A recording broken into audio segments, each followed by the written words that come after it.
bleeding the air out of the line.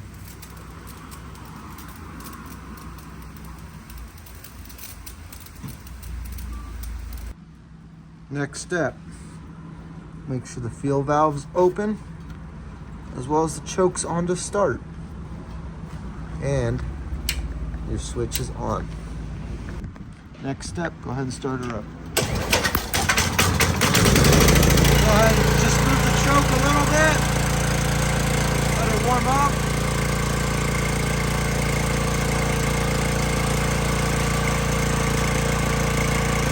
Now you should be good.